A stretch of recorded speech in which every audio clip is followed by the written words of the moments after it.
This podcast is a member of the Red 5 Network. For more Red 5 Network podcasts and content creators, visit bio.link/Red5.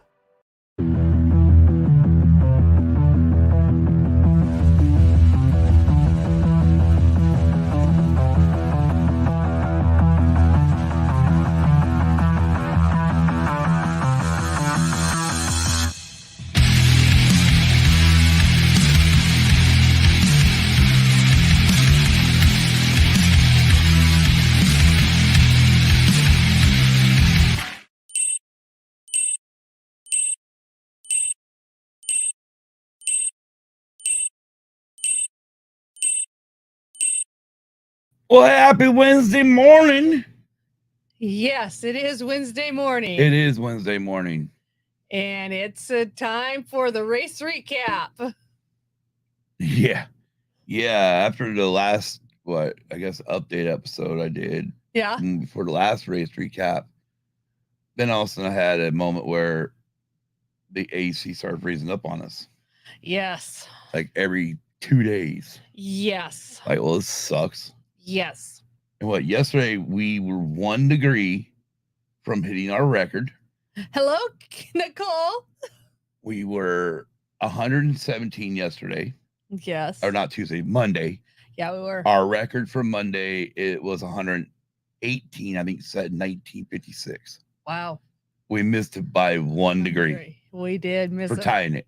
Wow. 2 to beat it. One to tie. Yep.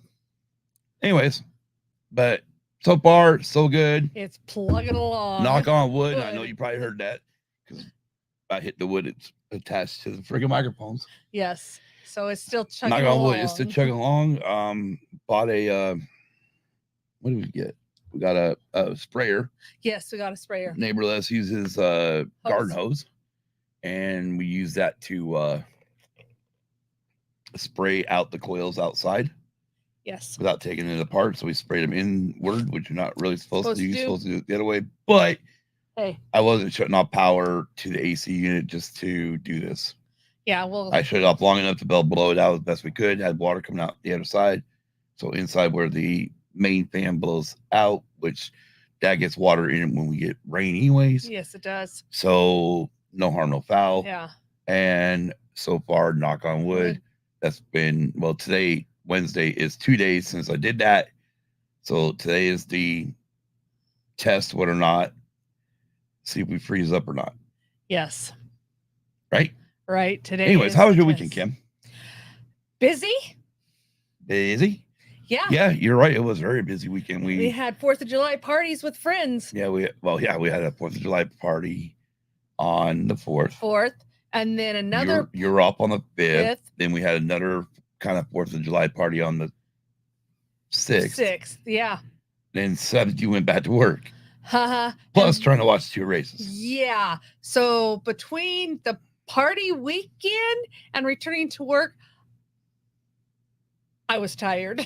God, you were the only one tired. Sunday morning. And then, I of course, lucky I got through my shift. Well, and then, of course, with the AC, because the AC froze up on us on Saturday. Yeah. This last Saturday. It did. And that's when I'm like, okay, we gotta go get a spray or something. Yeah. And that's when you kicked me out. When you kicked me out of the house and told me to go to a friend's house that has AC. Well, yeah, you went to our friend's house where we were gonna have a party at Saturday night. Anyways, you just went earlier than what was originally planned. Mainly because they had AC running. Yeah. And I'd rather just get you the hell out of the house. Went swimming too. Yep, you did. They have a pool out there. Oh, it was nice. Yep.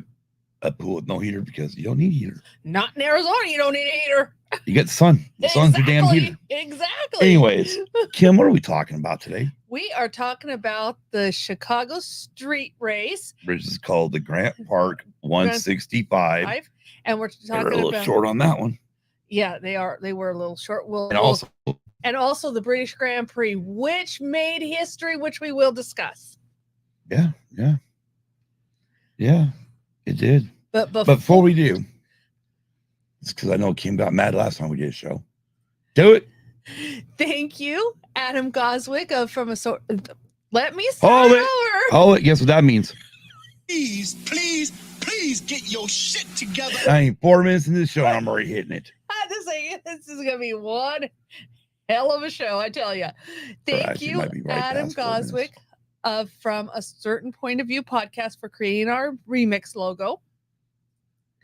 Thank you, Luna Girl and Dragon Buddy, Backyard TARDIS, Hannah, Mikey, Brindley. Hold and it. I've got to. Please get your shit together. Gosh.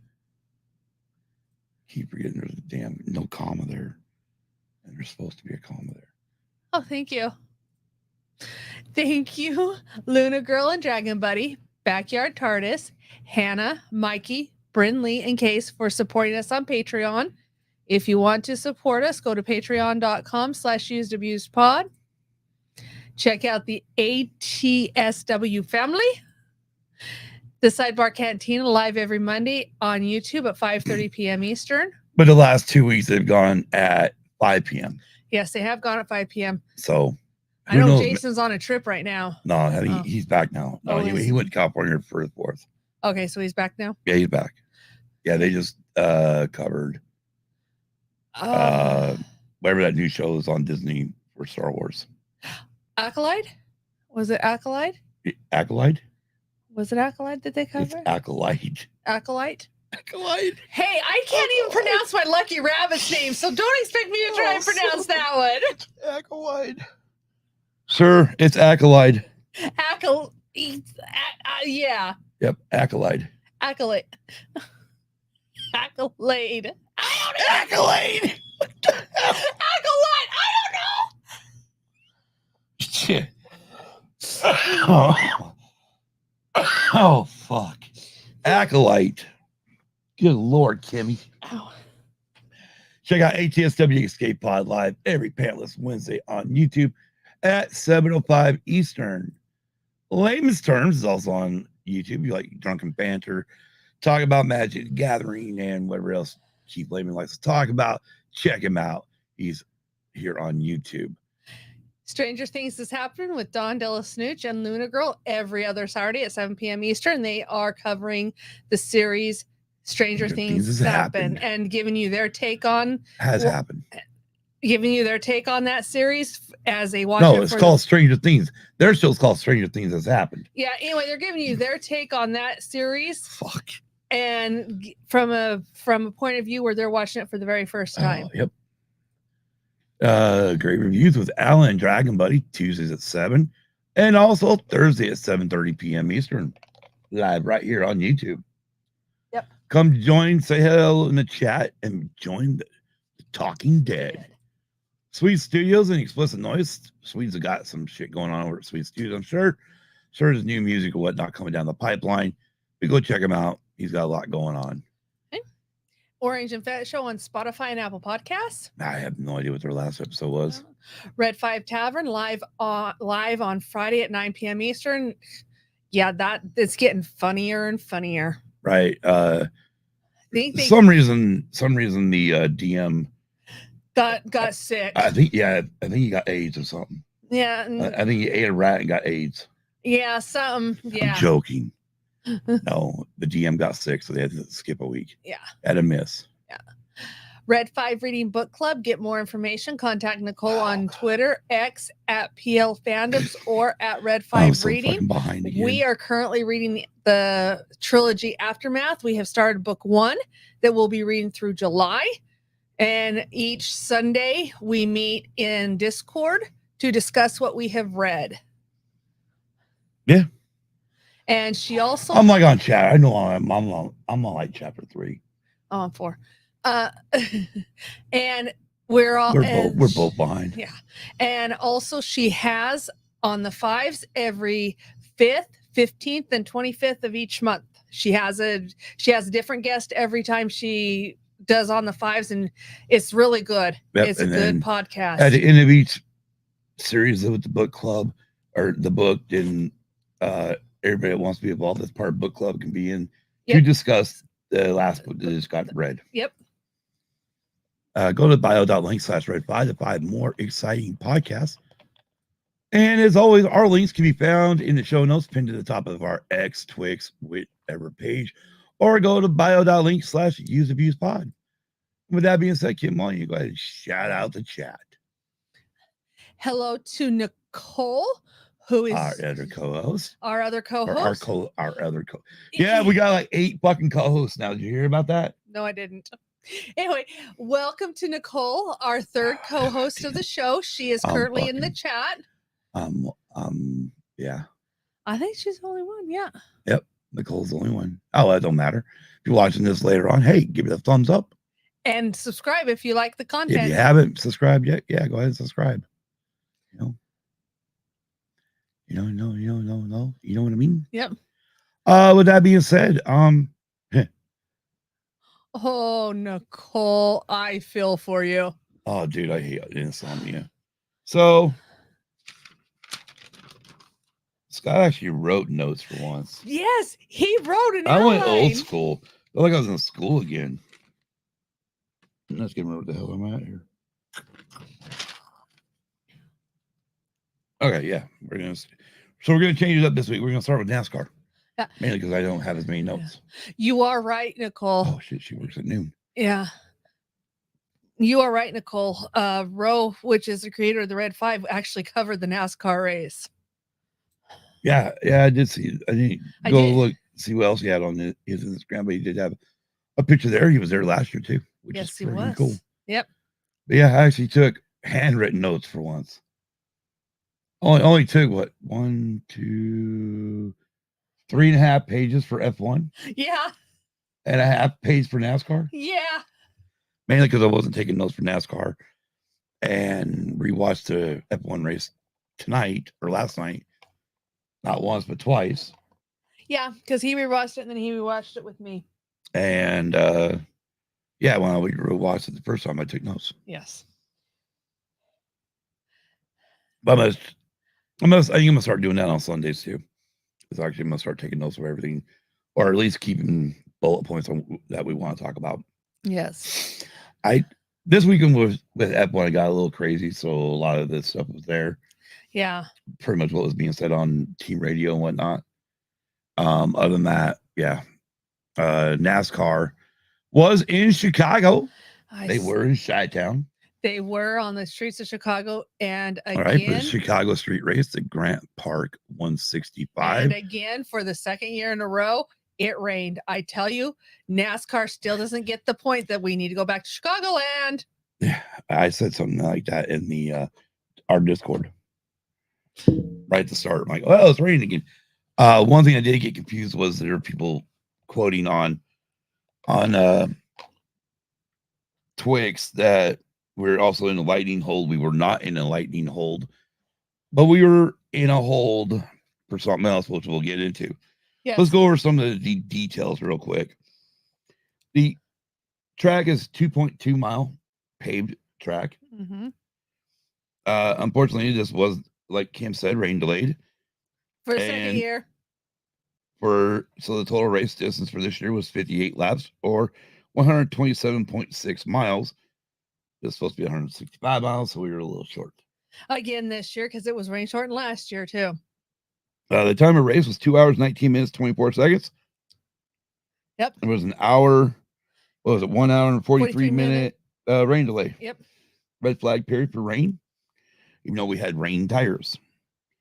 We had 5 caution flags for 19 laps. Two of those would have been for stages. Mm-hmm. Stage ends, so take those 2 out. There was actually 3 caution periods. Yeah, there was. For actual wrecks. Yep, there was. And we'll get into that too. Yeah, we will. Average speed of the race was 54.9 miles. And the margin of victory was 2.863 miles. Yep. Or seconds. Mm-hmm. Your winner of the race, well, actually, yeah. Winner of the race was Alex Bowman, driver of the number 48 car. Mm-hmm.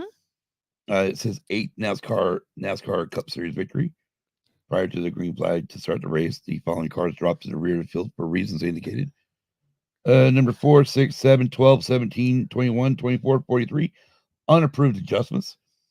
And number 66 for multiple inspection failures. Oh my gosh. Naughty. Very naughty. Other than that, just real quick, we'll go to the top 10 and then we're gonna kind of discuss some things. We're not really gonna break down the race. No. So top 10, 10th place finish. 10th place, finishing or starting 17th, car 12, Ryan Blaney. P9 started 19th, in car number 8, Kyle Busch. P8 started 27th, car 24, William Byron. P7 started 26th, car 38, Todd Gilliland. Good run for him. Yeah, very good run. 6th place started P33. Is car 47, Ricky Stenhouse Jr. Another great run for Ricky. Yeah. 5th place, starting P3, or starting in 3rd, was car 34, Michael McDowell. Uh-huh. In 4th place, car 38, or no, started 38. Started 38. Car number 60, Joey Hand, who is a pretty much a road course arena. Yeah, but he still had a good finish, though. He did. Your top 3 starts with 3rd place. Started in P2. Car 54, Ty Gibbs. 2nd place, car started 4th. Car 45, Tyler Reddick, who actually was carrying a great friggin' paint scheme this week. Yes, he was. Because he had the Jordan brands Yeah, he did. on his car. Yeah, he had the Jordan brand on But his then car. again, he drives for 24-11, so he drives for Jordan. Yes, he does. I mean, what better place to have Jordan brands on your car but Chicago? Chicago, because, yep. And finishing first, who started 8th, car 48, Alex Bowman in the Ally Chevrolet. Which was his first win in a long time. Right. And one of the best finishes he's had this full year. So before we do anything else, let's go ahead and go over the This is the this is the current point standings. So obviously with Bowman winning, he's now up to 11th place. Him and actually Daniel Suarez are tied. Nothing really changed in your bottom 4. It's just that now there's only 4 spots left for point guys. And if there's 4 winners and all those people are right, out. There's 4 brand new winners. So like you say, Bubba, Chase, Kyle, or Todd win. Martin, Ty, Ross, and Chris are out. Yep. So I mean, but we'll have to wait and see what happens. Yeah. I mean, you got Daytona coming up eventually. Yeah, you That's do. a wild card. Yeah, that is. Other than that, I mean, Bubba probably got a chance, maybe at Pocono. Yeah. Because Toyota's pretty good at Pocono. Yeah, they are. Which is coming up. Yeah, that's actually the next race. But then again, Martin's got a good chance at Pocono. Yeah, he does. So, anyways, that's the current point standing. So Martin Truex Jr. is ahead by 125 points. Ty Gibbs is ahead by 84 points. Ross Chastain, 53 points. And Chris Buescher is ahead by 45 points. Yes. Again, at this moment, Bubba probably don't need to freak out yet. He don't quite need a win, but he does need to start finishing in the top 10 all the time. Yes, he does. But yeah, so that's the current point standings for NASCAR. Yep. Kim, anything about the race you want to say? It's cursed. It's cursed. Okay, well, let me get to my notes of bullet points. Well, the only other thing about the race is... Hold on. It might be in a bullet point. Okay. But yeah, it's cursed. Remember what you want to say. And if I don't hit it within these bullet points, you can say it, okay? Okay. All right, let's start out at the beginning of the race. I said people were saying there was lightning hold. There was NASCAR came out and started saying that, or NBC was saying we're hold because of rain. Yeah, that's not true. However, the problem was we had protesters that climbed up on the fencing and handcuffed themselves to the fence. Yeah. They had to get them down. Yeah, they did. So that was delayed the start of the race. So right there, already put NASCAR behind. Oh, that's no, we need. We'll have to throw it in there. Is the Chicago street race cursed? Yes, the Chicago street race is cursed. Do you think it's it is cursed. As soon as it happened, I hit Discord as soon as they said we're pausing for rain before the race started. I automatically put in our Discord, the Chicago or the racing gods are saying something to NASCAR. We need to go back to Chicagoland. Exactly. Exactly. Should there be a third year? No. Because there is a three-year deal. I don't know. So you say no more street race. Get it out of there. Yeah, get it out of there. Okay. What? So if there is a third year, again, we don't know 100% if there is or not. No. And it still has to be decided. Pretty Yeah. much we'll probably find out once the schedule comes out too. Yeah. If it is held, should it be held the same 4th of July weekend or change the date to another period of time? Well, I say if they're going to insist on cutting everybody off in downtown Chicago because they have to put a fucking road course in, then it should be a different time of year, because this time of year everybody's hitting their summer rain, Okay, summer this, summer that. Well, right. I mean, I'm talking about date. Should it still be 4th of July weekend? Or should be, I mean, regardless, from June to, probably September, regardless of what you do afternoon, you're going to have rain. Well, if they keep it, I mean, it works on around here. We get rain.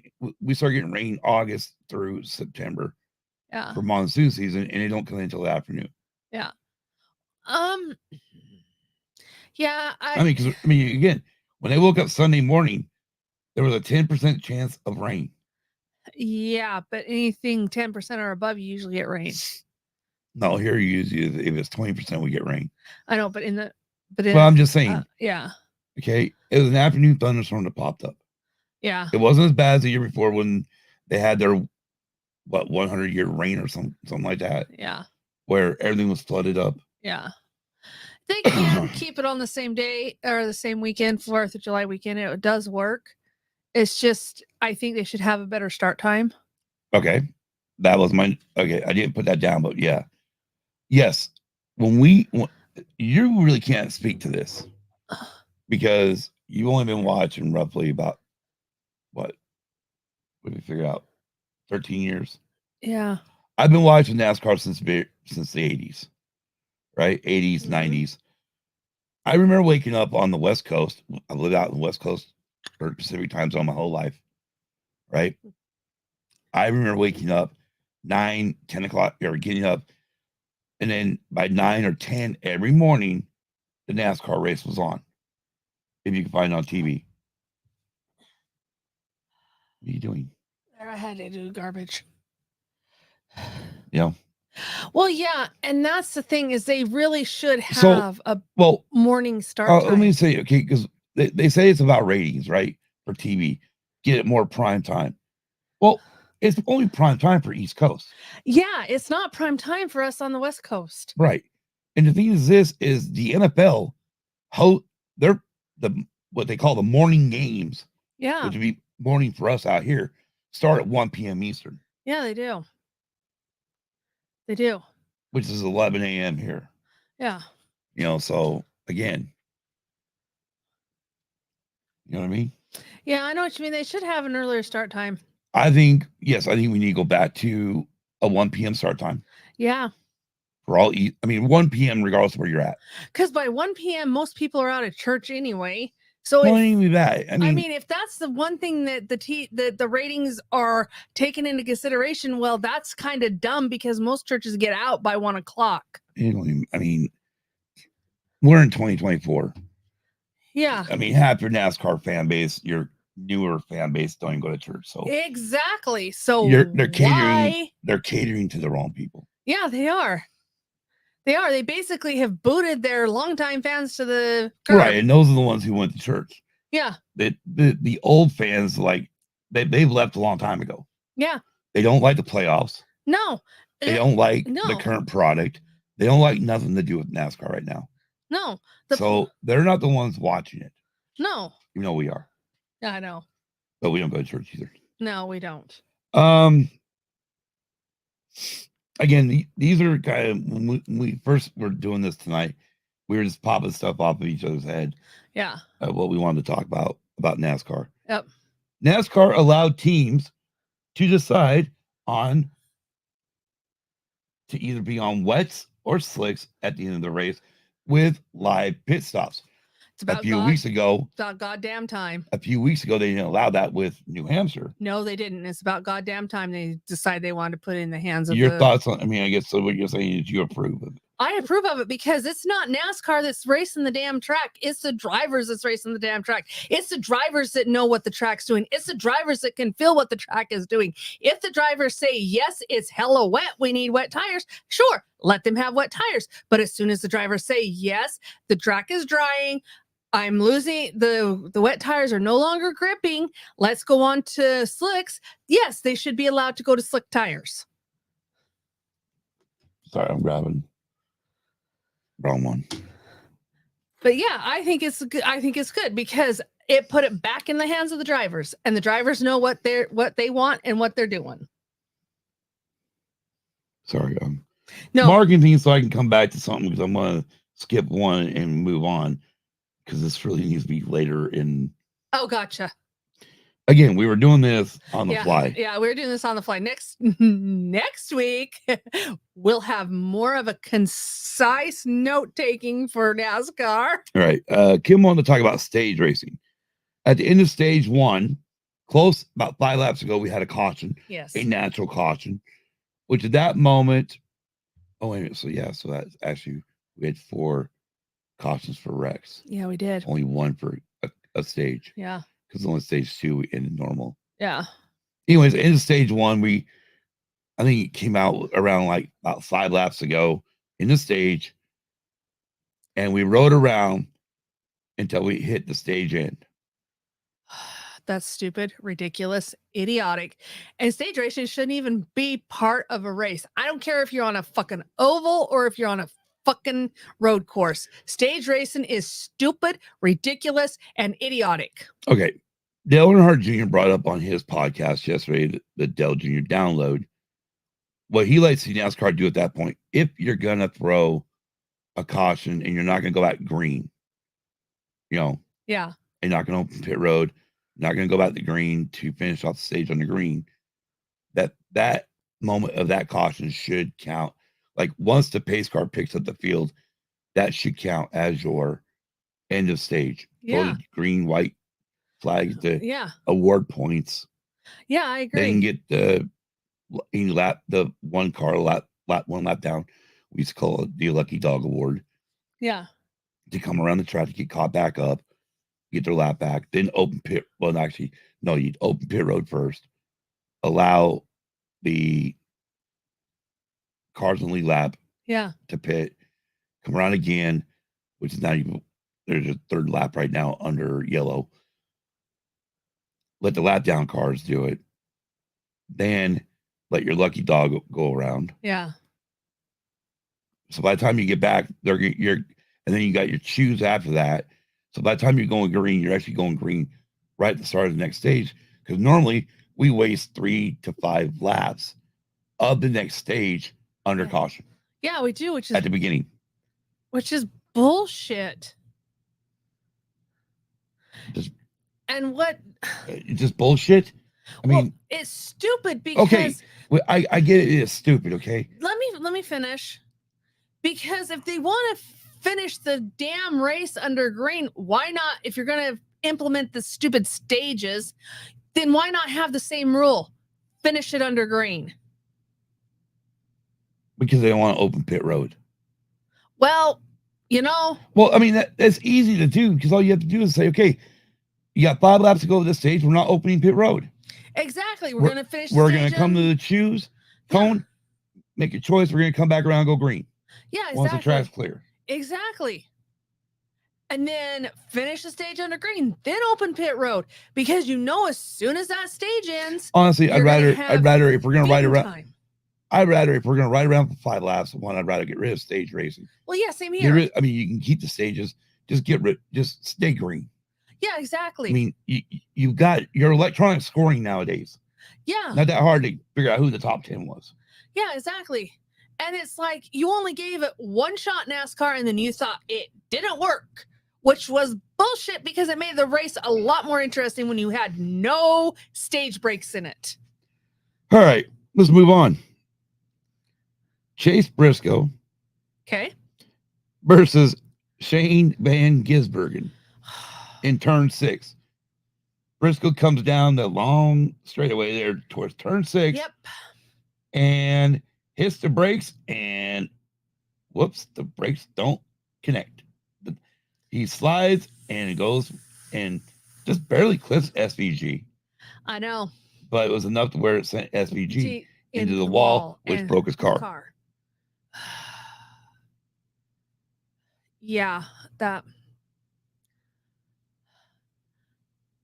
You should know that your brakes may not be working, so don't sit there and by the way, it was still wet. We were on wet weather tires. Yeah. This is before the rain delay. This is before the rain delay. One, you know that you're still on. Were we on rain? I think we were on rain tires. Yeah. Yeah, I think we were on wet weather tires. One, you're on wet weather tires. You should know how they're reacting. Two, if it has been raining off and on, I mean, you know. Hold it. If you drive, even driving a regular car in any type of water, right? That's where I was going with it. Your regular brakes aren't that great. Right. So you know your brakes on your race car isn't going to be that great. So why the fuck do you come belling down the damn road like a bat out of hell just to take somebody out? Well, I mean, okay. Well, you're going to talk about barreling down the front that straightaway to take someone out. Well, how about Kyle Larson did the same fucking thing? I know, but the thing is the difference between that is he went over to avoid collecting people and he ended up hitting the tire barrier in his own race. Where the hell was Chase going to go? Yeah. Nowhere. Where? Yes, he was coming at the corner wrong, but if he drifted this way, he was taking out 4 cars. Yeah. I think he thought he had it just slowed down enough for SVG to get out of there. Yeah. And then hit the wall. Yeah. But he didn't. Yeah. Larson, yes, when he came down, he friggin' hauled, same thing. Hauled ass, which you shouldn't be hauling ass in weather. Turned towards the wall. Yeah. The outside wall. And when he did that, he missed Ricky Stenhouse Jr., but then caught the edge corner of the tires and drove the car underneath it, hitting the wall head on. You saw the concrete barrier friggin' shake and fencing shake. Yeah, that was a bad wreck. Yeah. I mean, they've been racing in these conditions since they started. No driver should be barreling the hell down that straightaway. Well, I mean, you can barrel down it, but no, your braking point is going to be different in the wet than it is in the dry. All right, let's talk about Alex Bowman, our winner, wrecking Bubba Wallace because Bowman was searching for his wiper switch. They need to put that damn wiper switch either where they can find it, or since it's so fucking engineered in the car, then the engineer has a button to push to do the wiper. Honestly, what they just really need to do, this probably piss off a lot of NASCAR fans, but if we're gonna have these little flashy rain lights, these flashy little, and we gotta have a windshield wiper at road courses. Then when the rain lights go on, wait a minute, what? When the rain lights go on, the windshield wiper goes on. Okay, I like that idea better. I was just going to say, screw it, rain lights and the windshield wiper, all tracks. Yeah, exactly. But I like yours actually better. Yeah. Like once you flip the switch to turn the rain lights on, the red lights in the back, it automatically turns the wiper on. Wiper on, yeah. And yes, I agree with you. They should have wipers on every track. Not really, because we don't race in the rain on every track. Well, that's true. But yeah, they should have rain light wiper switch all one. Turn the rain lights on, your wiper comes on. Well, what's your thoughts on here we are under a green flag condition and Bowman's taking his eyes off the road to look for a stupid switch? Well, that was not real smart of Bowman. Before a corner. Yeah, that wasn't real smart of him. I know that you probably needed to wipe your window dry, but couldn't you have waited till you made the corner, got on some sort of like a straightaway before you started searching for the switch? Right. Okay. So again, we talked about the late race start. Yes. We talked about one that was originally supposed to start 4 p.m. local time there in Chicago. Yes. They were up against a darkness. Yes, they were. Which we got from NASCAR real early in stage 1, telling the teams they had until 8:20 Central Time. Yeah. Which then at that moment there, once the leader went across the line, I misunderstood what the way it was given out, because I thought once 8:20 hits, they dropped the white flag. Well, no, 8:20 hits, the leader goes across, comes back around, then gets white, comes back around, then gets a checker flag. Which, go ahead, and then I'll piggyback off of what you. Okay. Then we got a red flag for rain because of the spray, which was we saw the in cars from the guys way back in the field. You couldn't see shit. No, you couldn't. I mean, it's like if you heard if you say you can see the red lights, you're hoping the hell the red lights were taking the track. Yeah. They couldn't see none of the track. No. I get why we had to throw the red flag. Yeah. Okay. Lost an hour 43 minutes there. There, yes. Which in turn gave us our very first ever timed race. Yes. Where we literally had at one point, they no longer showed how many laps were left. No, and we switched to a clock. Yeah. Which I'm sorry, that clock made the race more intense for me. Yeah, that's what I was just gonna say. Oh. That's what I was just gonna say. I mean, F1 has a clock. Why can't NASCAR have a clock? F1 only but F1's rules are this. Yep. Once you take the green flag, once the race starts, you got 2 hours to finish the race. Well, yeah, I understand F1 rules, but unless you get a red flag period, which then stops the clock. Yeah. And then you have a 4-hour window from when you take the start of the race to end the race. Yeah, but I'm just saying, why can't if you have a red flag period? Why can't NASCAR implement something like that to make the race more interesting? Instead of having it go on and on and on and on. You know, I mean, instead of doing these ultimate fucking overtimes, which just makes a race a never-ending race, why not implement a clock that never ends? Yeah, exactly. Why not implement a time clock? Yeah. It'll sure limit the damn overtimes. I mean, if you keep getting caution after caution after caution after caution, and you're getting down to the last 2-3 laps of the race, okay, fine. You've got 10 minutes to finish the race. You don't finish it within 10 minutes, whoever's ahead is a winner. Okay. Like we said before, Alex Bowman won the race. Yes. I don't have this one written down, but I guess Chase Elliott and Daniel Suarez got into it after the race too. Oh my gosh, what for? I'm not 100% sure, but I think Chase did something where it pissed off Daniel. Now, is this Briscoe or Elliott? Chase Elliott. Elliott? Okay. You know, NASCAR's favorite driver. Yeah. The fans' favorite driver. Fans' favorite driver, yeah. Fan favorite. Anyways, they had a little pissing match after the race too. Including, not as drastic because it wasn't shown on TV, not as drastic as, drastic was when Bubba Wallace came up and ran into Alex Bowman when Bowman had the window net down and he had just got done wiping his eyes. Yeah, that should not even have happened. And as far as NASCAR goes, they're supposed to look at it. They're supposed to make a decision on both instances. Daniel Suarez and Chase Elliott won, and Bubba Wallace and versus Bowman won. We were hoping those were going to come down Tuesday. But they did not. We have not heard nothing yet.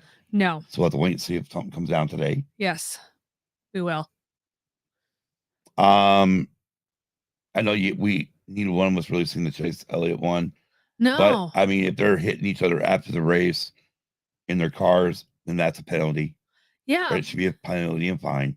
Yeah, because I'm sorry, the same thing. I know Alex Bowman said no. He deserved to be mad at me because I ruined the race.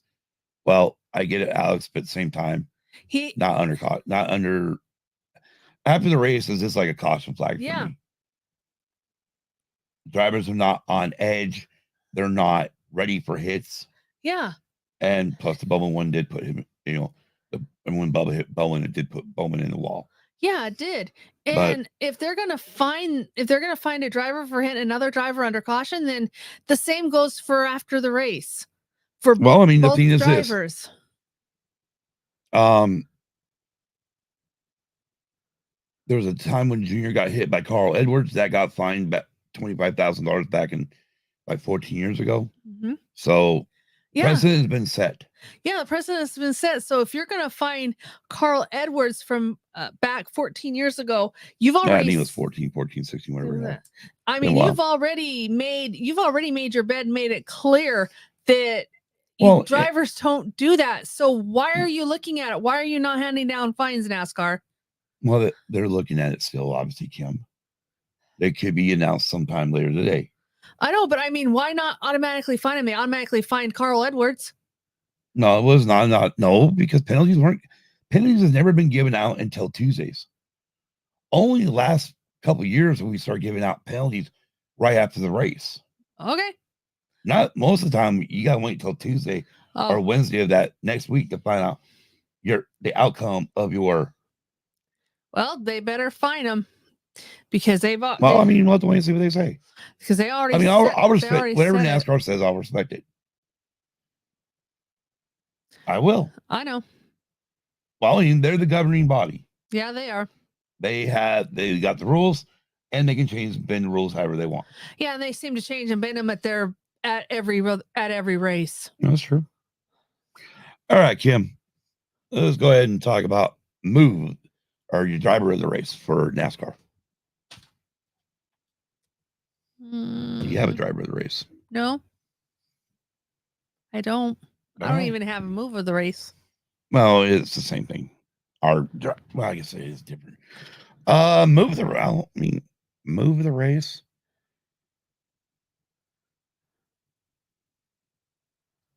Unless you want to give it to. Honestly, I think my driver of the race would be Seabell because damn, he had that one until they went to slicks and just didn't get enough heat in time on the slicks to finish the race. Yeah, to heat them, to get them to temperature. Right. Unless you want to do that the road course ring. I mean, he went from 38th to wherever he finished. That's up to you, Joey Hand. Oh, is that Joey Hand? Is that who it is? Yeah. Yeah, I mean, that was awesome going from 38th up to where he finished. I mean, he's not a NASCAR regular, but it was still a good move. Yeah. Really good move. All right, well, here we go. How about hey, why do you let him call you jackass all the time? The bartender says, he always calls me jackass of the race. Who are you gonna give it to? Oh, Jesus Christ. I mean, the last 3 weeks in a row, you're giving it to NASCAR. Is this gonna be 4 weeks in a row you give it to NASCAR? Or are you actually gonna give it to a driver or a team?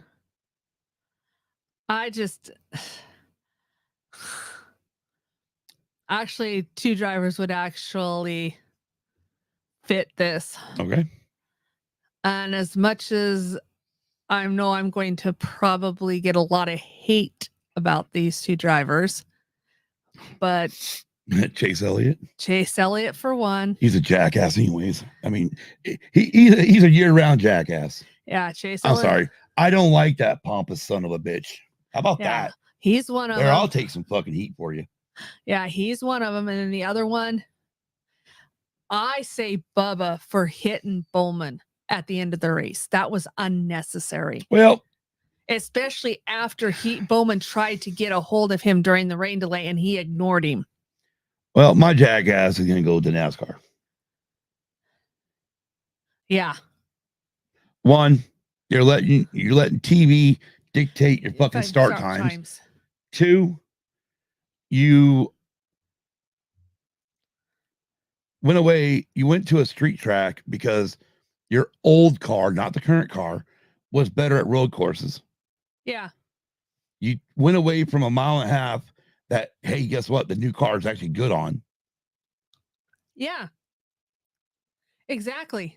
And as my wife points out, and we've known this I've known this since the 80s. You like to do on the fly rule book. Yeah, exactly. You write your own damn rules when you want to. Yeah. And it's every week. That's not every week. Well, at least every other week. It ain't every other week. Oh my gosh. Okay, so it's once a month. I mean, oh my God, really? Yes, there's times where, yes, it feels like it's every week. But there's times where it's like 6-7 months. Yeah. Anyways. Any thoughts about the Grant Park 165? They shouldn't even be racing. Go back to Chicagoland. Yeah, exactly. Go back to Chicagoland. Go back to Daytona on July 4th weekend. That's fucking tradition. It's been that way. It's been that way forever. Let's get back to traditional things. Yeah. NASCAR, sorry to tell you, but we need to go back to Daytona for July 4th weekend. And make Daytona part of the season and not just a fucking wild card race. Advance your... Is it part of the season? God. Yes, it's part of the season twice. Well, but put it back in July 4th. Daytona 500 and what used to be the Firecracker 400 are both regular season, or both season. It's just that they like to almost finish at Daytona. What makes it a wild card is because of the goddamn plate racing. That's, because you got 40 cars friggin' nose to tail 2 to 3 wide. That's what makes it a wild card, because a guy who finishes 5 laps down every other race goes to these restrictor plate tracks, what we call them, and all of a sudden they're running up in the top 5. Okay. That's what makes it a wild card, because anybody can win it. Okay, sorry. Wild card doesn't mean it's out of the the only races that are out of the playoffs or out of the NASCAR season are your Gatorade 125 duels at Daytona, which help set the field for Daytona 500. Yeah. Your whatever the fuck they call it, beginning one, used to be the Clash. Bud Light pole, or it's the Bud pole, the Bud Clash. Yeah, it's the Clash. The Clash, and the All-Star race. Okay, sorry. A wild card race just means anybody can win the goddamn thing. Okay, sorry. We even called road courses wild cards. Okay, sorry. You're okay. Well, I'm just saying. I mean, you got the whole point of the wild card race wrong. Okay, I misunderstood. Whoa. All right, next week we go to Pocono. Yes, we go to the Tricky Triangle. The Tricky Triangle. What? Turn 4. Up in the Pocono Mountains. Yes. Who do you think is going to win that race? Who I think and who I want is 2 different things. Or they could be the same person. Well, I say Martin Truex Jr. Okay. I'm going to go with DH Danny Hamlin. Okay. How about that? All right. And for out of left field, Bubba Wallace. Yes, I agree with you on that one. I think Bubba's going to really turn around. I think he does well at Pocono. Yeah, I think so. All right, let's get on to Formula 1. All right, hold on. Hold on. Why are we holding on? Where are we going now? I got to stand up for a minute. Okay. She's got to stand up for a minute. That's fine. While she stands up, I'll start reading. I got a lot of stuff here to talk about anyways. Go ahead. Before we need to discuss anything. Formula 1. Yes, go for it. Now I'm back. I'll do all that other stuff later. Was that Silverstone? Yes, it was. For the British Grand Prix. Yes. I go backwards here. Gotta go backwards? Yeah, because I started over here and then notes got longer and longer. And I went, oh shit. All right. Well, let's start off with ESPN Plus. Yeah, 2 new viewing channels, a driver's tracker. Yes. And a mixed on boards channel. Yes. Which And it makes on board is okay. Yeah. It's just on board, and they switch between drivers. Yeah. But you don't get no in-car audio. Yeah, which sucks. Yeah. No, Sergio Perez, Kim's favorite driver, Not my favorite driver. The one started from pit lane because of a power unit change. And he still didn't finish in the points. It's 82nd front row lockout for Mercedes. Yes. Lewis Hamilton and George Russell P1, Lewis Hamilton P2. And Lando P4. To start the race. And then P3 was Lando. P4 was Verstappen. Wait a minute. Calm down. Lewis on the front row for a record tying, for a record equaling 11th time at Silverstone. Yes. George is second pole of the season. That's George Russell, by the way. Yep. First time British drivers had qualified 1, 2, and 3 at the British Grand Prix. Yep. In Silverstone. That's George, Lewis, and Lando. Yes. 17 cars starting on medium tires. 2 cars on soft. Joe and Ocon. And 1 car on hard. That is Sergio Perez starting from the pit lane.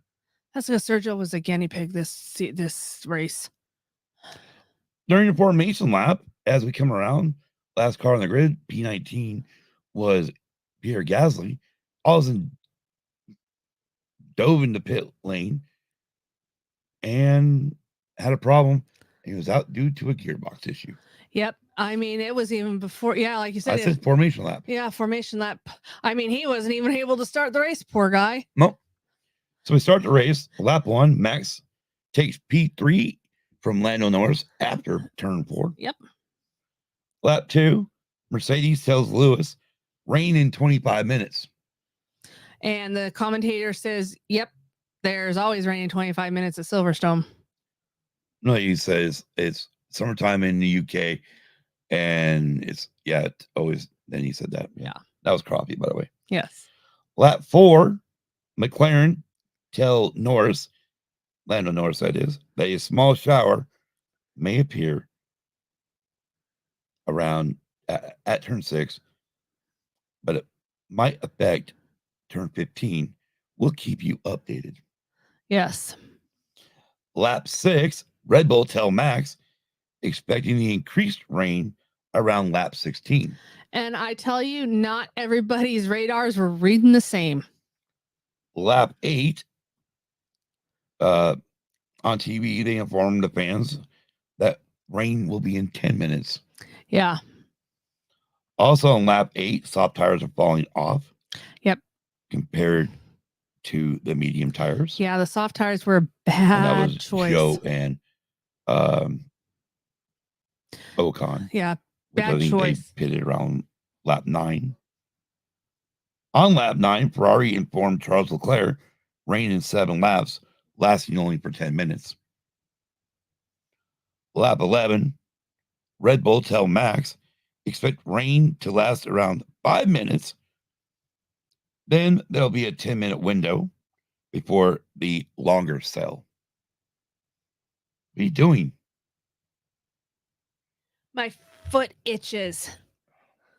God. How about wait until the show's over and then itch it? Well, it was getting to the point to where I couldn't wait. Lap 15, George tells Mercedes it's raining harder and the camera lens has drops on it. Yes. Like I said, I took a lot of fucking notes here. Mainly because there was a lot of radio going on about rain. Yeah, there was. Lap 15, Lando takes third back from Max. Yes. Lap 18, Lewis passes George for P1. Yes. That's position 1, by the way. Good morning, Hannah. Lap 19, track wetter than before. Lewis and George go off track. Then Lando passes George for P2 at turn 4. Also, Lando complains to McLaren that they re-entered the track unsafely. Which, how could it be unsafe? I mean, maybe George did a little bit because George did kind of. Lando was kind of right on his ass when George came out, but otherwise, obviously there was no other way they could well, enter it. Here's the thing: is it was never noted, so the race director didn't think so, and it was never sent to the stewards. Yeah. How about that? Yes. Also, on lap 19, DRS is disabled. Yes. Track too wet. Ferrari at this moment tell Charles Leclerc to box. Also, Perez boxes, and they go on, which is going the pit road to change the inters. Yeah. Lap 20, Lando passes Lewis for P1. Yes. Oscar Piastri passes George for P3. Yeah. Perez and Charles come out on inters. Track is only about a quarter wet. Yeah. Esteban Ocon pits for inters. Yep. Bad choice. Piastri then passes Lewis for P2. Yep. So now we have McLaren 1 and 2. Yes, we do. Joe then pits for inters. Yes. Lap 21, Mercedes tells Lewis, or says it may be time to jump to inters. Lewis says, nope, track is still dry in a lot of places. Yeah. Also on lap 22, the top 6 are back in the 1 minute 31 second lap times. Yes. Track is dry again. Yep. Lap 24, we are informed on TV that rain is in 4 minutes. Yes.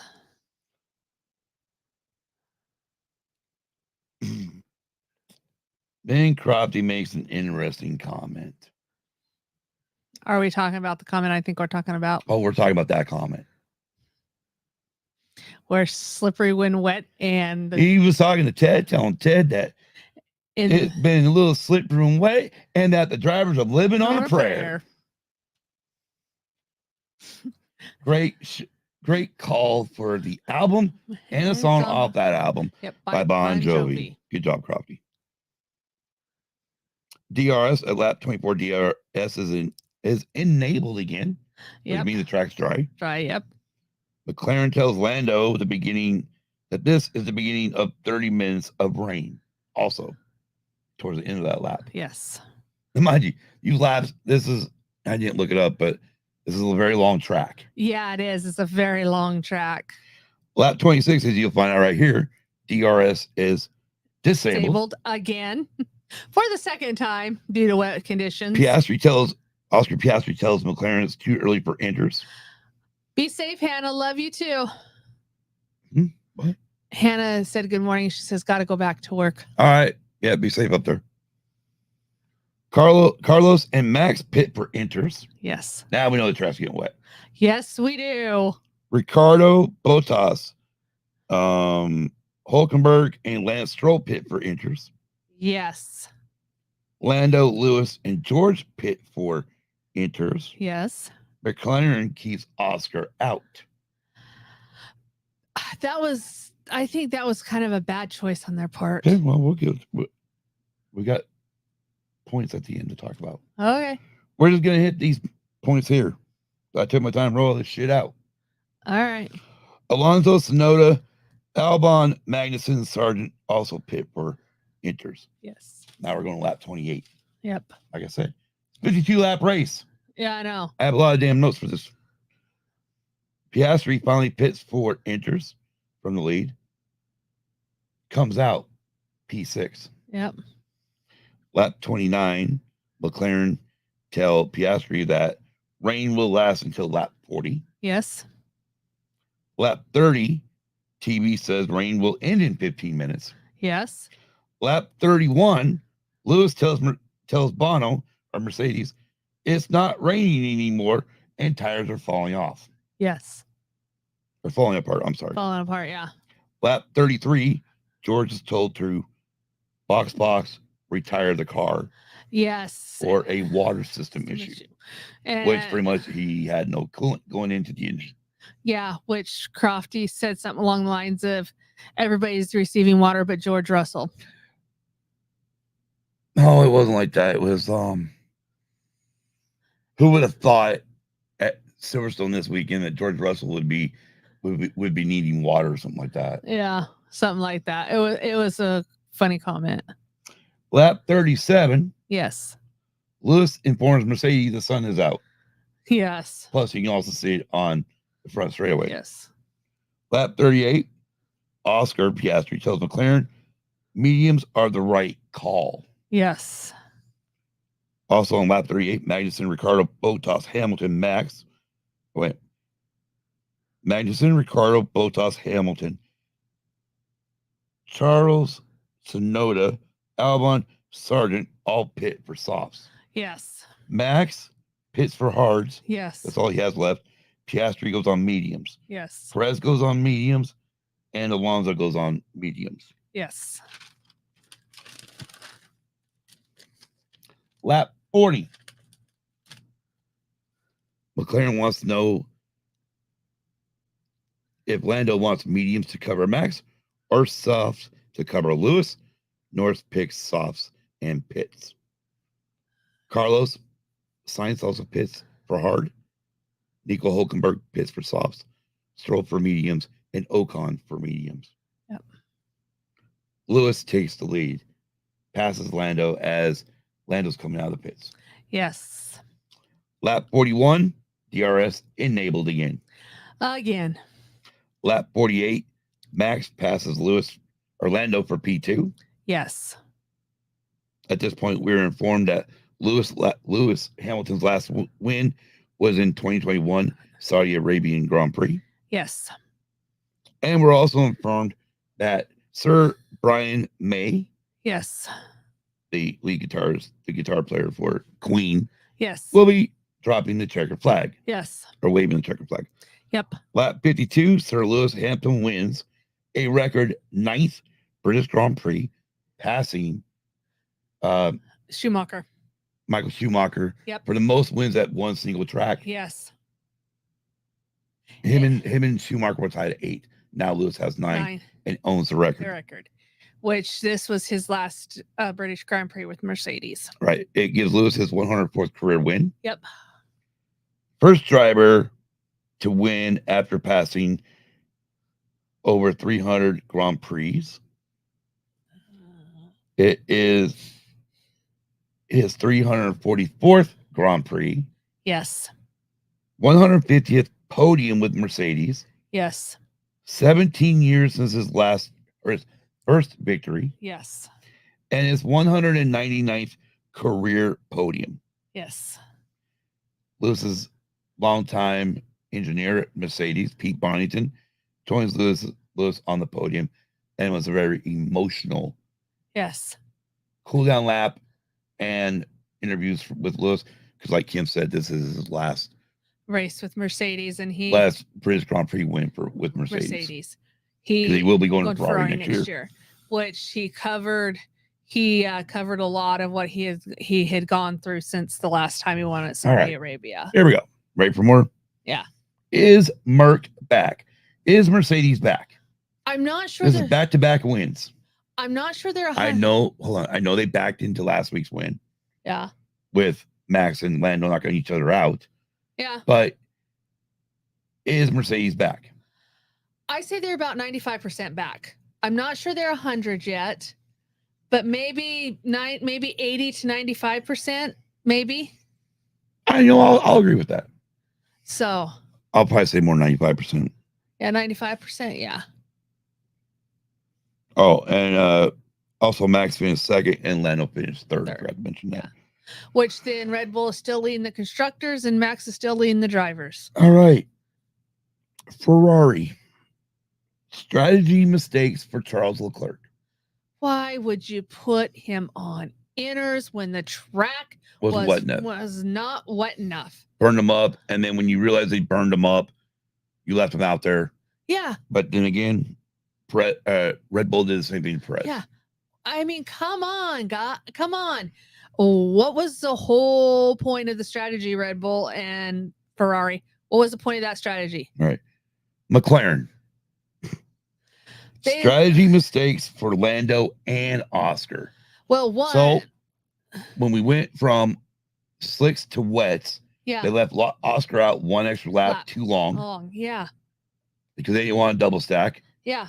They lost more time Yeah. on with Oscar doing that than they would have by double stacking it. Yeah. Which double stacking because Double they only stack. have one pit area for both cars. Yes. So double stack is both cars coming in Mhm. and one parking right behind the other. You lose a little bit of time when you do that, but not like they lost today because by the time Lando came out, by the time Oscar pitted, Lando was like 1.4 seconds behind him. Yeah, he was. And then Oscar almost wrecked it coming into pit road. Yeah, he did. And then what did McLaren do the next time? They let Lando go by while he was leading the race on inners. Yeah. And pitted. And when Max and Lewis pitted, they brought Oscar in. Yeah. And they also allowed, Oscar said mediums, but they did not give Lando. They let Lando pretty much decide on, you want to go after Lewis or do you want to go after or cover Max? Well, the thing is, they should never have put it in Lando's hands. I agree. Because driver is out, doesn't he don't see everything. No, he doesn't see everything. So why did you let him call the tire compound? Why did you not consult your strategist for that team and say, no, the softs will not do any good. Let's put you on the mediums. Why did you not consult your strategist? All right, here's another fun one for Kim. Red Bull, should they have re-signed Sergio Perez? No, because he hasn't finished in the points since the new contract was re-signed. And now Christian Horner actually has come out and said it's unsubstantial. Yeah. That he's not finishing in the points. Yeah. So Red Bull, who are you gonna put in there though? Ricardo? I don't know. He ain't doing that great. No, he's not doing that great either. You can see it with Cash App RB. Right. Alpine strategy problems with Ocon. Oh my God. Alpine's got problems overall. So they pitted them for inners. Yeah. Then when they realized the inners weren't ready, it wasn't ready for inners, they brought him back in for mediums. Then they put him back when it was time for inners again, put him back on inners. It was like he ended up doing like 4 pit stops. Yeah. Alpine in general this year has made shitty decisions. Very much shitty decisions. Adrian Newey still showing up in Red Bull gear, making notes and sketching other teams' upgrades. What do you think this means?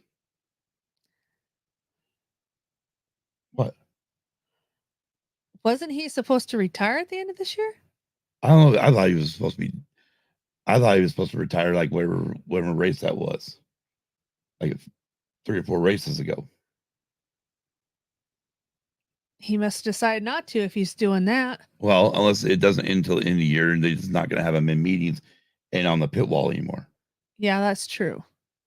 Because I thought somebody else. Maybe he's still there to try to fix whatever happened with the last upgrades for Red Bull. Yeah, that's my Because I think isn't he going over to Ferrari? No one knows where he's going yet. No one knows. It has not been confirmed or cannot confirm. Nothing's been confirmed or denied. Or nothing's confirmed or denied where he's going. Mainly that no one's come out. He hasn't come out saying where he's going next year. Okay, or if he's fucking literally retiring. Yeah, because I know. I don't think he's retiring where he's still doing this. I don't think he Especially is when he's either. taking sketches of other people's upgrades. Yeah, I don't think he. I think he's double. Yeah, I think he's he's having second thoughts about retiring. Kick Sauber, still no points. Oh my God, they're right where the Williams was last year, where the Williams team was last year. And it's like they're just. No, 2 years ago they're where Haas was. Yeah. Where Haas didn't give a fuck. Yeah. And they just went out and let those 2 rookies, Schumacher and Mazepin, do whatever the fuck. Yeah. And Sauber, Steak Sauber or whatever they're Steak, Kick, Sauber. Yeah. Steaks. They're going to be Audi in, what, 2 years? Yeah. They're just not giving a flying fuck.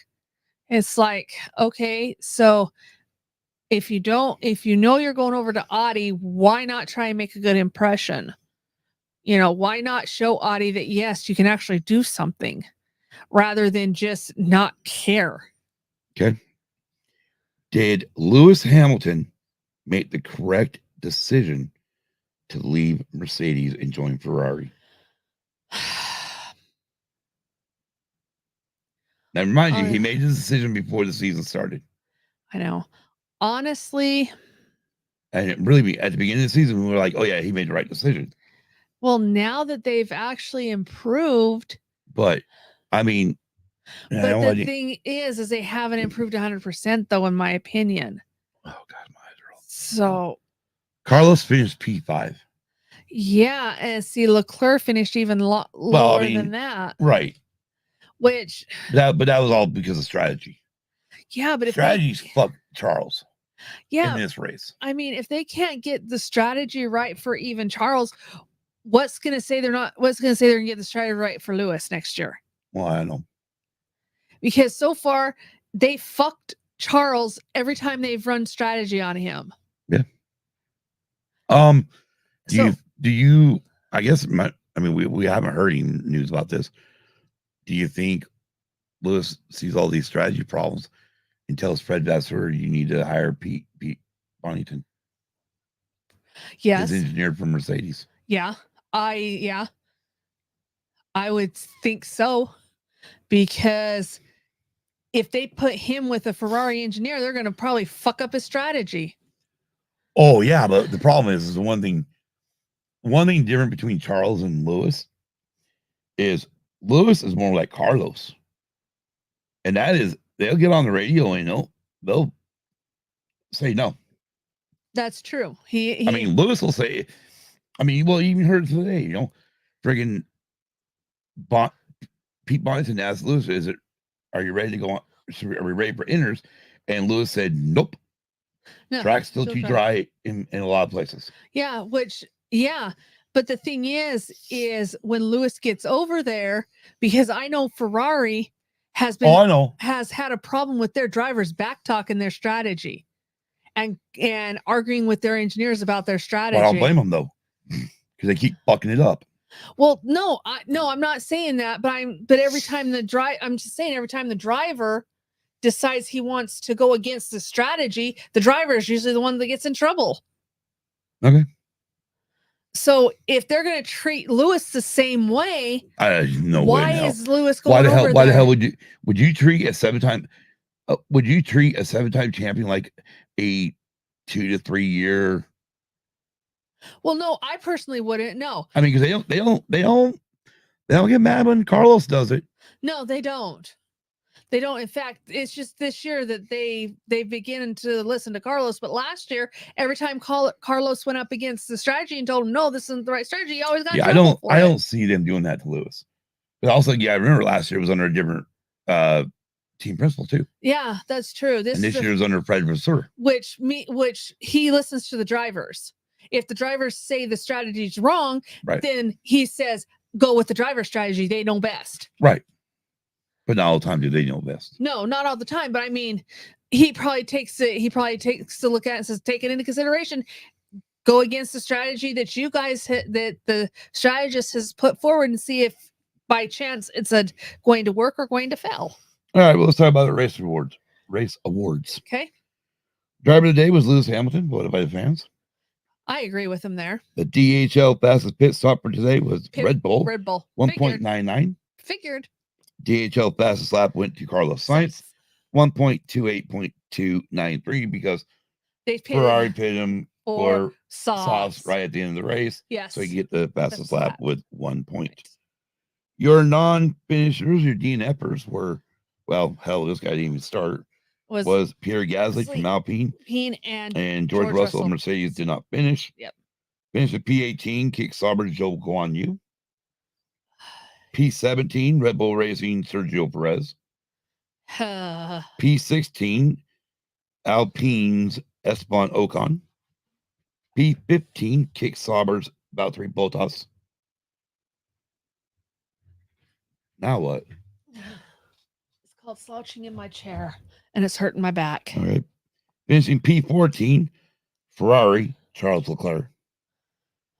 P13, Visa Cash App RB, Daniel Ricciardo. He just doesn't seem to me like he has the heart anymore to be racing. He's lost something. Yeah, he's lost something big time.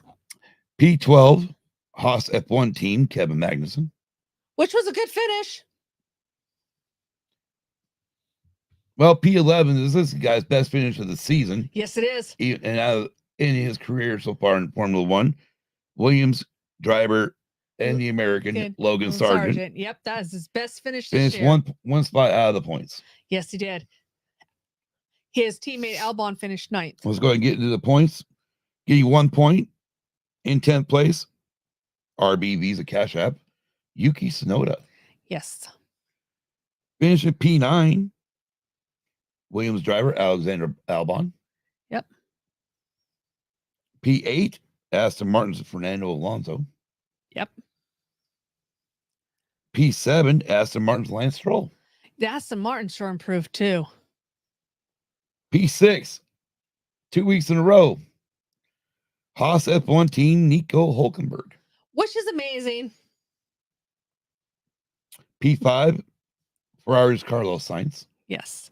The guy's been kicked out of Ferrari. Which I still don't understand why they kicked him to the curb and kept Charles.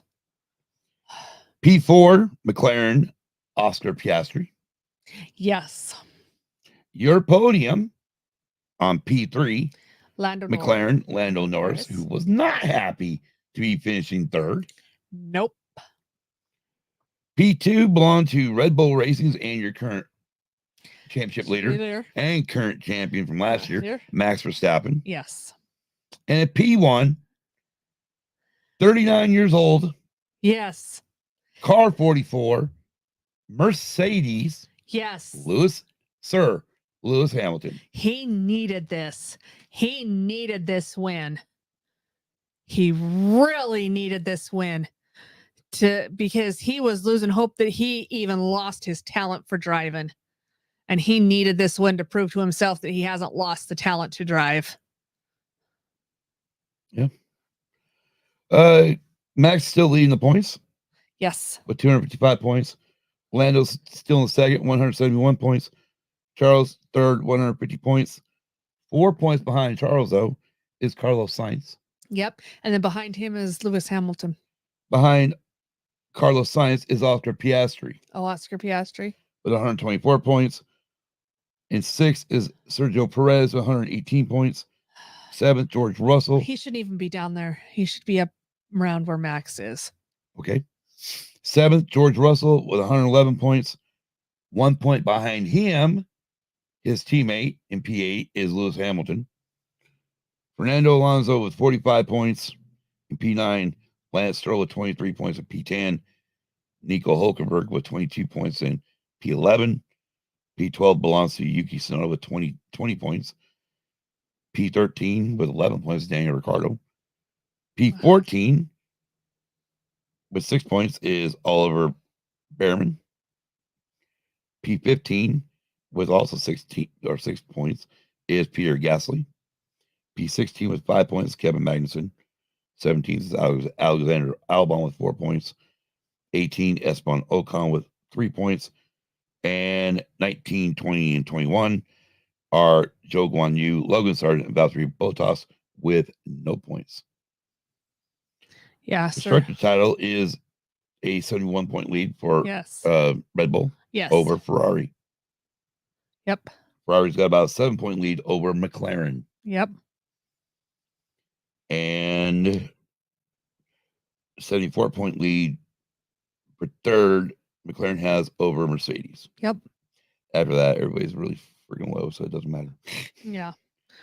Next race is Hungary. It's a Hungarian Grand Prix. Yeah. It'll be starts July 19th with FP1. The race itself is on July 21st. Yes, and I think shortly after that is their winter or their summer break Not quite. Not Because quite. when we go the next weekend to Belgium, then we hit summer break, which is Okay, back. It'll be a double hitter then. double hitter. Yeah, back-to-back races. Yeah. That's what I mean by a double Right. hitter. Pretty much back-to-back. everybody, including NASCAR, will be off during the Olympics. Yes. Formula One always has a summer break, though. Yes, they do. Unlike NASCAR, only takes a break in the summertime when the Olympics are on because of NBC. Yes. All right. With that being said, we are halfway through the F1 season. We are, and Sergio Perez still hasn't proved that he earned that contract. Okay. Well, Hmm. what do you expect in the second half of the season of the F1 season?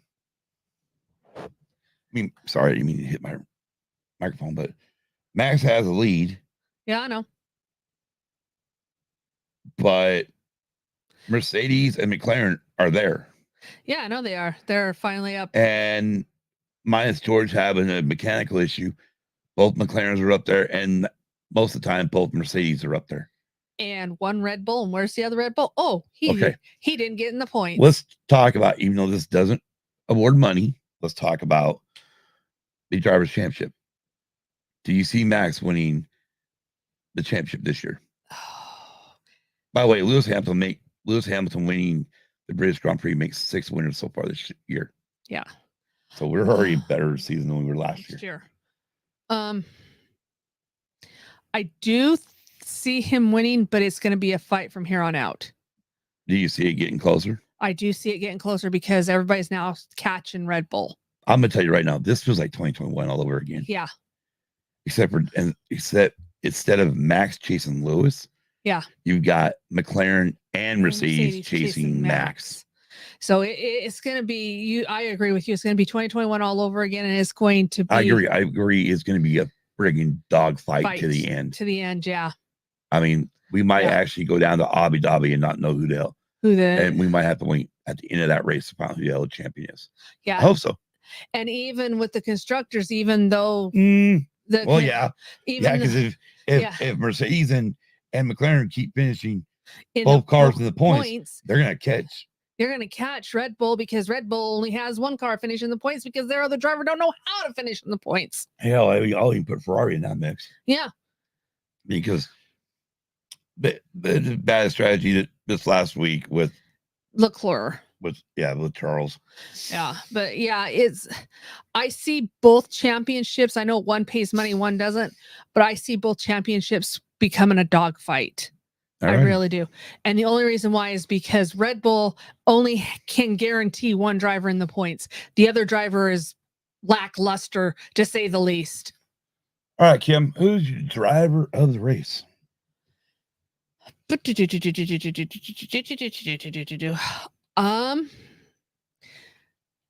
Honestly, and I'll tell you why I'm giving it to this certain person. Well, I would hope so. I'm going to give it to Sargent only because it was one of his best finishes of the year so far. You're giving P11 a drive of the race? Never mind. It's your opinion. I can't knock your opinion. Sorry. I'm sorry for doing that. Okay. No, I mean, you got a good reason. So, I mean, that's your opinion. Well, I mean, considering driver of the day, driver of the race, I'm gonna give it to Lewis. Well, yeah. I mean, good. I mean, he's the ultimate one. Well, I mean, okay. What's your move of the race? That would have been actually Lewis, the way he actually took back over first. I mean, that was a slick move on his part. Well, he pitted her. They pulled it. They boxed when he originally passed. I mean, when he passed George? Yeah, that's the one. Yeah. Yeah, I mean, yeah. That's what I'm talking about. That slick move when he passed his teammate. I mean, as far as move the race goes, I mean, I would have to go back and find out. I mean, if it was Lewis's call or whatnot, but I mean, as far as that goes, I would give it. I'm going to give the move the race to Lewis. Yeah. Or even Mercedes, Bono and the strategists. Yeah, because they knew what they were calling doing. A great race. That when they came out in the softs, by the time Lando pitted, they were like what 2.6, 2.7 2.6 second. 2.6 to 2.7 seconds ahead of Lando as they came out of the pits. Yeah. And Lewis was on track. Yeah, but I agree with Lewis because he done some slick racing. Yeah, and other than that, you can move the race. You can move the race to Oscar. Oscar, yes, Oscar deserves. The problem is Oscar. You can give it to Oscar. You can give it to Lando. You can even give it to Max. Yeah, they all deserve it. And again, you mentioned one earlier of Lewis. I mean, again, those guys right there. They had some moves. They did, and it was a competition. And the only reason why, I think you had a little bit different on your reasoning for giving it to Logan. I would have agreed. Because of the fact that he passed one of the hardest guys to pass on the F1 grid in Kevin Magnussen to get that P11. Yeah. Now, Logan started P12, so he finished one place ahead of where he started. But he made a slick move. Mind you, we lost George Russell. I get it. Yeah, but he made a slick move when he passed Magnussen for that, too. Right. I know. That's what I meant. We never saw that move. But, we saw Magnussen's move on him, but we never saw Sargent passing Magnussen. No, they never did show it, but it had to be. Just I mean, again, you're talking about a overseas sport. Yeah. But yeah, for him to pass, they want to get Americans involved, Americans excited about it, but they've only showed the American passing anybody. I know. I mean, okay, well, fuck you. Yeah. Too. I mean, that was a fantastic finish because he did, like you say, pass the hardest driver on the grid. Yeah. All right. And hey, why do you let him call you jackass all the time? The bartender says, "Oh, he always calls me." You're jackass of the race. Ferrari for giving Leclerc the wrong strategy and getting it wrong again. You're gonna give it to Ferrari for Leclerc. Yes, I am, because honestly, if they would have got this strategy right for him, he probably would have been right up there with Sainz. Good point. You're not gonna give it to Red Bull for. That's the other one. I have two of them. Oh, you got two jackasses. I got two jackasses. Red Bull's the other one. I know. For once, we don't have a jackass being the stewards because nothing got sent to the stewards, No. And we don't have a couple things did get noted or it got sent, but it was considered lap one. No invest. And really, there's no drivers to give it to this week. No. So I'm giving it to Ferrari and Red Bull. Ferrari and Red Bull for their calls on their second driver. Well, Ferrari their first driver. Yeah, and Red Bull their second driver. Which I'm wondering if Charles is ready to become a second driver. Yeah, see, that's what I'm wondering. Because he's been number one for this whole time since he pretty much kicked Vettel, got Vettel out of there. Yeah, and now he's going to be kicked to the curb and number two. Well, he's going to be kicked down number two. And I don't know how he's going to handle that because he can't pull the same shit he pulled to get Vettel removed.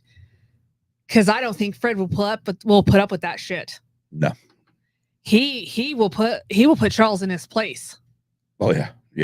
Fred and Lewis go back way back. Yeah, and he will put Fred in his place. Man,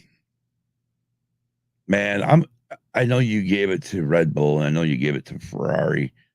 Dude, I'm gonna give it to fucking Alpine. Yeah. I'm gonna give it to actually Alpine, the way they handled Ocon. I get the guy isn't coming back next year. You guys you're not seeing eye to eye with the guy, but to sit there and screw him the way you guys did. Yeah. Come on. Yeah. I mean, so what if he's not coming back? You still have a whole half a season. Yeah. Treat him with respect. Do you think? He's still I certainly part wouldn't want to go team. I don't either. The other one I'm going to give it to is, holy fuck, Sauber. What the fuck? Yeah. What are you guys doing? Yes. Or not doing? Have you just given up on this season and next season and just trying to get to Audi? Yeah, and I can't understand why they're just giving up, because if I was Audi, I would be second guessing why I signed with them. Yeah, right. I'd definitely be second guessing. I'd have my head honchos in there going, why did we sign with you if you're going to do this? We thought we were signing with a team that could actually get points, not a team that's continuously finishing last.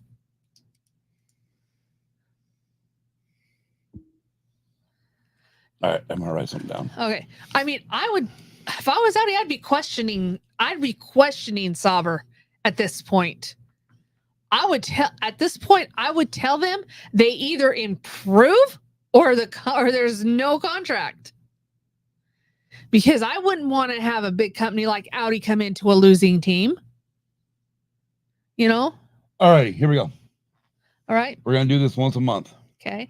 From here on out until we get to the playoffs of the NASCAR season. Okay. Ouch. Who do you feel will be champion right now? Champion right now? Yep. If you had to choose a champion right now, we're gonna run back to NASCAR. We're gonna put it back on screen.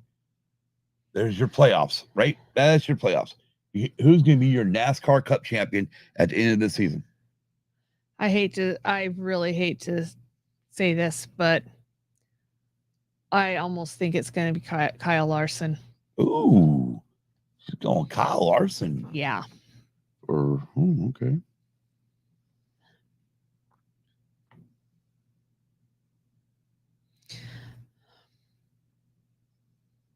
Well, Scott's going to say Christopher Bale. Okay.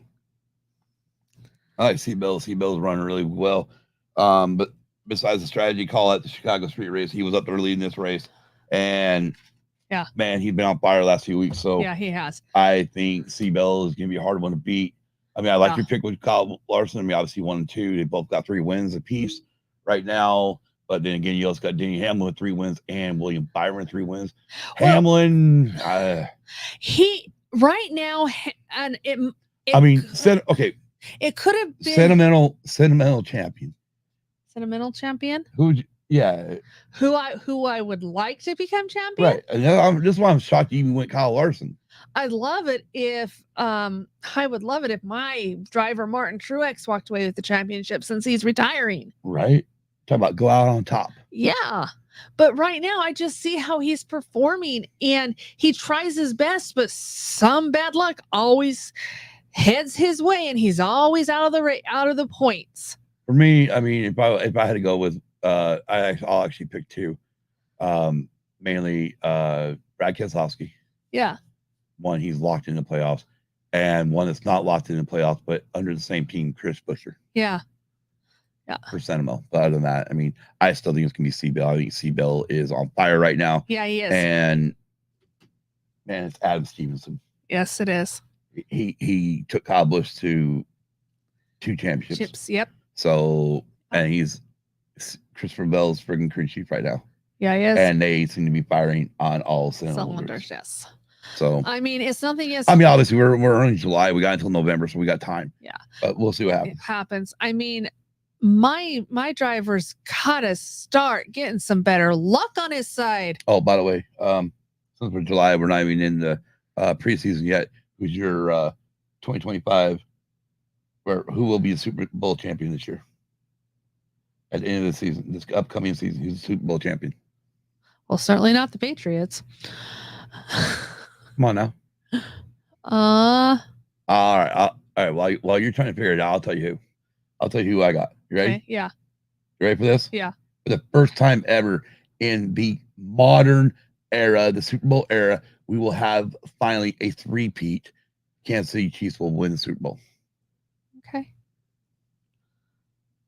Not watch them get all fucking injured this year. Oh, I know. Yeah, I have no answer for that. And one reason why I'm not picking my own team, my 49ers, is because Christian McCaffrey is on the damn cover for Madden this year. Yeah, I know. That's a curse. Which means Christian will be hurt this year. So yeah, we won't have a fucking running back. So goodbye, Christian. Thanks for being part of the Niners, but get ready to be injured. Yeah. Either starting the preseason or at the end or right at the beginning of the regular season. And it will be a season ending injury. I'm going to call it. Yeah, because it's a curse being on the back. It is a goddamn curse to be on that cover. I know. And the only reason why I don't have an answer and don't pick my team is because I know that they have a new coaching staff, which the new coaching staff is building it. I'm saying for real. Who's your champion? I agree with you with the Kansas City Chiefs. You think you're going to 3-peat? Yeah. I Yeah. mean, they're hot right now. Oh shit! Right. Reed and them are hot right now. Yep. And as long as they remain hot, they're like you said, for the first time in this modern era, we're going to have a three-peat. All right, let's go ahead and do one last thing. We don't usually cover this on this show, but something big happened over this weekend at the Money in the Bank pay-per-view. Well, I guess it's not really pay-per-view anymore, but no. Anyways, the WWE Money in the Bank in Toronto, Canada. Premium show in Toronto, Canada. You want to say what happened? Yes, Cena came on and who? Yeah, you give the whole okay. fucking name, girl. John Cena, who has been wrestling for his is you can't see me. It's not like this. It's like this. Yeah, can't see me. Anyway, he has announced he is retiring from WWE. From the WWE. However, he will be back. Royal Rumble will be his last Royal Rumble. Elimination Chamber will be his last Elimination. And WrestleMania 2025 will be his last one. I'm assuming that's the retirement match. Yeah, I think that is because that's in Vegas this next year. I think that's your retirement match. I think so. And I mean, so he's going out on a a farewell tour. He is going out on a farewell tour. Well, anyways, John's been in there for a while and he's doing acting now. He's become The Rock. He has become The Rock. I mean, he does commercials, he does acting. Yeah. I mean, you make more doing commercials and on the silver screen than you do wrestling. Well, with that being said, and you don't get hurt a lot. We will be back more likely next Tuesday. I think we're going to change these back to Tuesdays. Change them back to Tuesdays? Just give us a chance so we can kind of watch them Mondays. Okay. Rewatch them Monday if we have to, because we're going to record the NASCAR race. But we'll watch. Well, F1 won't be on this week. No, F1 will not be on. We'll just. We'll see what happens. Yeah, we will. But more likely, we're going to go back to Tuesdays for these shows. Yeah, we are. Instead of Mondays. Yep, we are. But that being said, I'm Scott. I'm Kim. We are 2/3 of Used and Abused. Yep. Our third co-host was in the chat tonight. She's not able to be with us this morning. Sorry. Our third co-host was in the chat this morning. She's not able to be with us. Well, plus we're doing racing. Yeah, and we're doing racing. So, anyways, until next time, have a great week and a great weekend. Be kind to everyone. Peace. Good morning, everybody.